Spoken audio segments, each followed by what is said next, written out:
বাঁকুড়ার খবর, বাঁকুড়া জোড়া খুনে যাবজ্জীবন সাজা। বাঁকুড়া আদালতে 2023-এর ঘটনা। বাঁকুড়ার নতুন চটিতে নৃশংস খুন হয়েছিল, সেই ঘটনায় যাবজ্জীবন সাজা ঘোষণা হলো। জোড়া খুনের ঘটনায় প্রিয়ব্রত রয়েছে আমার সঙ্গে। প্রিয়ব্রত, যাবজ্জীবন সাজা ঘোষণা, সেক্ষেত্রে আদালতের নির্দেশ কি বা আদালতের পর্যবেক্ষণ কি? দেখো, 302 সহ বেশ কিছু ধারায় এই অভিযুক্ত থেকে অভিযুক্ত করা হয়েছে এবং যাবজ্জীবন কারাদণ্ড সহ আরো বেশ কিছু জায়গায় ধরা হয়েছে এবং পাশাপাশি যাবজ্জীবন পাশাপাশি কিন্তু জরিমানা করা হয়েছে। যেগুলো দেওয়া হবে যে অভিযুক্ত যারা অভিযোগকারী পরিবার, যারা মোটামুটি মারধর করা হয়েছিল, যাদের খুন হয়েছিল তাদেরকে। এই ঘটনা ঘটেছিল যে গত 2023 সালের নতুন চটি এলাকায় 3 তারিখ ডিসেম্বর মাসের সেই সন্ধ্যাবেলায়, রবিবার সন্ধ্যা ছিল, সেই সময় কিন্তু 7টা সাড়ে 8টা নাগাদ বড় ছেলে তিনি রেসেন নিয়ে ফিরছিলেন।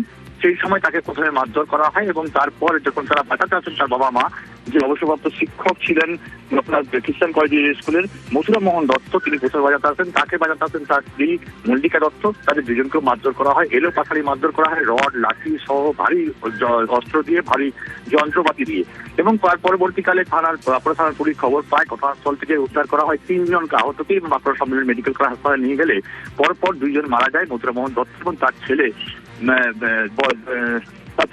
এবং পরবর্তীকালে পুলিশ ঘটনার তদন্ত শুরু করে। 2.5 বছর ধরে মামলা চলে এবং ধরা চলে যে এফআইআর এর জন্য বেশ কিছু বিলম্ব হয়েছে মামলার, এবং সেই কারণেই কিন্তু এতদিন সময় লেগে গেল। না হলে হয়তো আরো কিছুটা আগে এবং ঘটনা ঘটতো, কিন্তু যে ঘটনা ঘটেছে এবং তার পরবর্তীকালে 4 জন যে দোষী সাব্যস্ত হয়েছে তাদেরকে কিন্তু যাবজ্জীবন কারাদণ্ড দেওয়া হয়েছে এবং তার পাশাপাশি জরিমানা করা হয়েছে।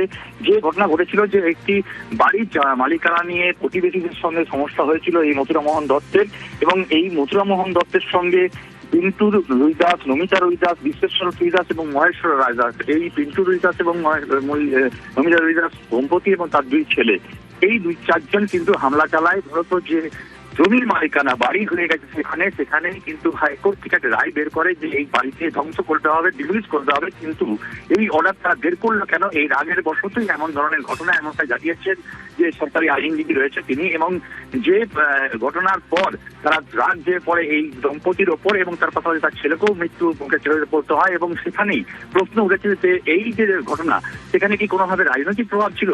এমনটাই দাবি করেছে যে সরকারি আইনজীবী, যে রাজনৈতিক প্রভাব ছিল এবং এই যে রুইদাস ফ্যামিলি তারা কিন্তু একটি রাজনৈতিক দলের সঙ্গে যুক্ত ছিলেন এবং সেই কারণেই এই ঘটনা ঘটাতে পেরেছিলেন, এত সাহস দেখিয়েছিলেন। এবং এই ঘটনা ঘটানোর পাশাপাশি যে প্রতিবেশী যারা ছুটে এসেছিলেন সেই সময় তাকে বাঁচাতে বা তাদেরকে প্রতিহত করতে, তাদের কিন্তু ভয় দেখানো হয়েছিল এবং সেই কারণে অনেকেই সাক্ষী দিতেও কিন্তু চাননি।